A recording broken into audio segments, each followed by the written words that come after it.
கோவை ஸ்ரீ அபிராமி கல்வி நிறுவனங்கள் சார்பாக அபிராமி இம்பாக்ட் 2025 கோவை சுந்தராபுரம் பகுதியில் செயல்பட்டு ஸ்ரீ அபிராமி மருத்துவமனை மருத்துவத் துறையில் பயில விரும்பும் மாணவர்களின் கனவை நிறைவேற்றும் விதமாக ஸ்ரீ அபிராமி கல்வி நிறுவனங்கள் செயல்பட்டு வருகின்றது.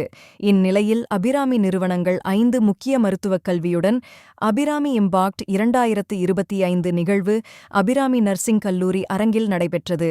ஸ்ரீ அபிராமி கல்வி நிறுவனங்களின் தலைவர் டாக்டர் பெரியசாமி தலைமையில் நடைபெற்ற நிகழ்ச்சியில் துணைத் தலைவர் குந்தவி தேவி மற்றும் இயக்குநர்கள் டாக்டர் செந்தில் குமார், டாக்டர் பாலமுருகன், சுசித்ரா, உமாதேவி ஆகியோர் முன்னிலை வகித்தனர்.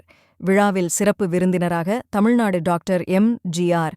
மருத்துவப் பல்கலைக்கழக துணைவேந்தர் டாக்டர் நாராயணசாமி கலந்து கொண்டு இம்பாக்ட் நிகழ்வை துவக்கி வைத்தார். இதில் கூட்டு சுகாதார அறிவியலில் புதிய படிப்புகள், அபிராமி எலைட் நர்சிங் திட்டம், மருந்தியல் கல்லூரி விலங்கு இல்லத்தின் திறப்பு விழா, முதுகலை மருத்துவ திட்டம் துவக்கம் மற்றும் புதிய ஸ்ரீ அபிராமி கார்ப்பரேட் அலுவலக திறப்பு என 5 புதிய ஒருங்கிணைக்கப்பட்ட அபிராமி இம்பாக்ட் நிகழ்ச்சியை துவக்கி வைத்தார்.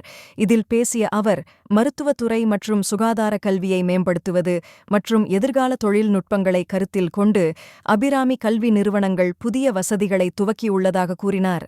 மருத்துவத்துறை தொடர்பான நர்சிங், மருந்தகம், பிசியோதெரபி தொழில்நுட்பம் மற்றும் சிகிச்சை முறை அறிவியல் நவீனமாகி வருவதாக பேசிய அவர், வரும் காலங்களில் மருத்துவத்துறையில் தொழில்நுட்பங்கள் முக்கிய பங்கு வகிக்கும் என தெரிவித்தார்.